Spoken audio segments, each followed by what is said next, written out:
কপাল পোড়া ছেলে আমি, গরিব ঘরে সন্তান, জন্ম নেওয়াটাই ভুল। গরিব ঘরে সন্তান জন্ম নেওয়াটাই ভুল। কারণটা কি জানেন? গরিব ঘরে সন্তান কখনোই উপর পদে উঠতে পারে না, আর উঠতে চাইলেও কিছু কিছু আশেপাশের লোক তাকে উপর দিকে উঠতে দেয় না, চেষ্টা করে তাকে নিচের দিকে দাবানোর জন্য। অনেক মানুষ আছে, অনেক ফ্যামিলিতে এরকম আছে। কোনো ছেলের জীবনে কত কষ্ট, আর কোনো ছেলের জীবনে কত সুখ শান্তি। যে কোনো ফ্যামিলিতে যে সংসারে বড় ছেলে আছে, তার যে কতটুক প্যারা আর কতটুক কষ্ট সেই বুঝবে, তাছাড়া আর কেউ বুঝবে না।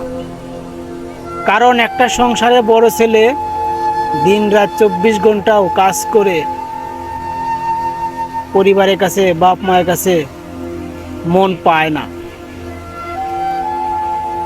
আর যেই ছেলে, ছোট ছেলে, বড় ভাই তাকে মানুষ করে লেখাপড়া করায়, সেই ছোট ভাই বড় ভাইকে ভুলে যায়। তখন বলে, তুমি আমার জন্য কি করেছো? তুমি আমার জন্য কিছুই করতে পারো নাই, কিছুই করো না। তখন বড় ভাই কথাটা শুনে তার মাথা হিট হয়ে যায়। তখন তার মনে হয় এই পৃথিবীতে থাকার চেয়ে মরে যাওয়া অনেক ভালো।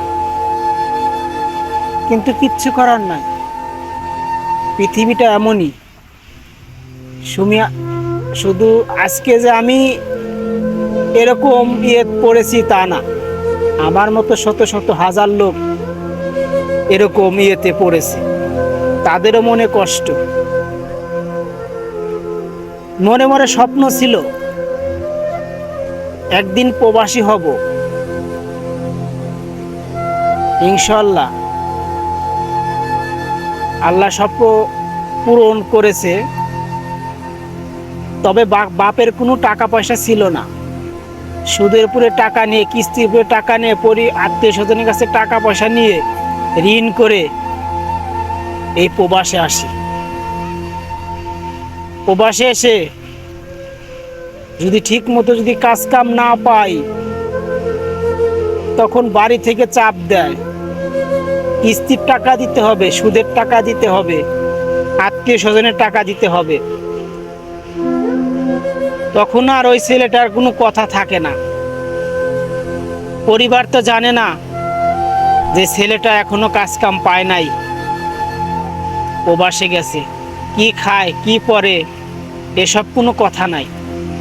কথা শুধু একটাই, বাড়িতে টাকা দাও, কিস্তি দিতে হবে, সুদের টাকা দিতে হবে। পরিবার একবারও বলে না যে বাবা তুমি কি কেমন আছো, কি খাইছো, কোন অবস্থায় আছো। এইসব কথা কখনোই বলে না। এই হচ্ছে প্রবাস জীবন। সবার কাছে একটা অনুরোধ, আপনারা কেউ কিস্তির উপরে টাকা নিয়ে, সুদের উপরে টাকা নিয়ে, ঋণ করে কখনো বিদেশ আসবেন না ভাই, দয়া করে। যাগর টাকা নাই তারা দেশেই যে কোনো একটা কিছু করে খাবেন, প্রয়োজনে মাটি খেটে খাবেন, কামলা বেচে খাবেন। তাও এই যাগর টাকা নাই, ঋণ করে কখনো বিদেশ আসবেন না। যখন টাকা হয় তখন আসবেন। কিন্তু ভাই ঋণ করে সুদের উপরে টাকা নিয়ে বিদেশ আসলে গারে শুধু আপনি না, আপনি তো মরবেনই, সাথে পরিবারও কাছেও আপনি মরে যাবেন। আর পরিবার তখন আপনাকে আর সেরকম চোখে দেখবে না। প্রবাস জীবন ভাই অনেক কষ্টে আছি ভাই, বুঝছেন? অনেক কষ্টে আছি, অনেক কষ্টে আছি। আমি স্বপ্নেও ধারণা করতে পারি নাই যে প্রবাস জীবন এমন। মনে বড় স্বপ্ন নিয়ে আইছিলাম যে সবাই লাখ লাখ টাকা ইনকাম করে, আমিও টাকা কামাবো, আমিও লাখ লাখ টাকা ইনকাম করব, বাড়িতে টাকা পাঠাবো, পরিবারের মন জয় করব, ভাই বোনের আত্মীয় স্বজন সবারই মন জয় করব, কিন্তু এসে দেখি উল্টাটা। এখন পরিবারে মন জয় করব কি, এখন মরে যাচ্ছি চিন্তা ভাবনায়, টেনশনে। সেজন্য বলতাছি, আমার কথাগুলো আপনাদের কাছে খারাপ হইতে পারে, কিন্তু যারা ঋণ করে বিদেশ আইছে তাদের কাছে শুনেন যে বিদেশ, দেশের বাইরের জীবন কিরকম হয় শুনেন। তবে একটাই অনুরোধ, আপনারা কেউ ঋণ করে কখনো প্রবাসে আসার চিন্তা ভাবনা করেন না, ঠিক আছে? আর আপনারা কইতে পারেন যে সবাই তো কাজ করে, ঋণ করে যাই তো, সবাই যেই তো করতে পারে। ভাই আপনি চাইলে আপনিও আসতে পারেন, কিন্তু ভেবে চিন্তে আসবেন ভাই। শুধু ঋণ করে আসলে যে শুধু আপনি মরবেন তা না, পরিবারের সাথে মরে যায়। যখন কিস্তির টাকা, সুদের টাকা যখন বাড়ির উপরে এসে চাপ দেয়, তখন কোনো কথা থাকে না, গলাতে কখনো ভাত যায় না, পেট ভরে তখন পরিবার এবং প্রবাসী মানুষটা কখনো খাইতে পারে না ঠিক মতে। সেজন্যই বলছি বিদেশে আসলে গারে একটু চিন্তা ভাবনা আসবে।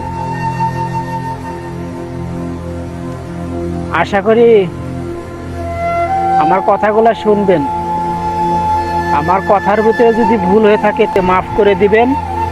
সবাই ভালো থাকবেন। আর SK Shamim video YouTube channel, সবাই চ্যানেলটি সাবস্ক্রাইব করে দিবেন। আর নিত্য নতুন ভিডিও পেতে অবশ্যই পাশে থাকবেন। আসসালামু আলাইকুম।